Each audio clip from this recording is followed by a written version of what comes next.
Balik Pinas na si Dwight Howard at hinamon pa si Senator Bongo ng 3-point shootout.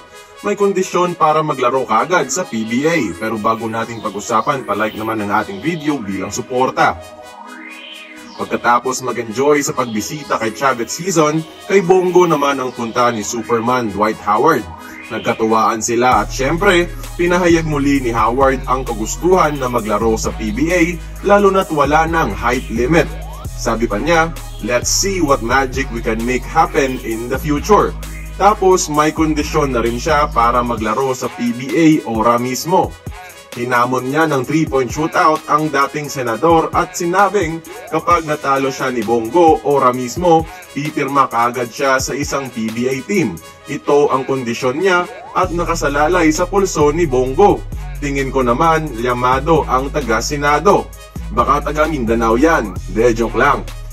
Nagtanong din si Dwight sa mga fans kung saan siya gustong makita maglaro. Since malabo sa SMC, posibleng Converge dahil sa connection sa Strong Group Athletics. Pero para sa akin, gusto ko siyang makita sa NLEX Road Warriors.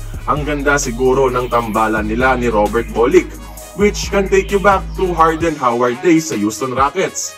Intriguing rin ma-imagine ang Meralco dahil sa revelation ni Chris Newsome bilang point guard sa OQT.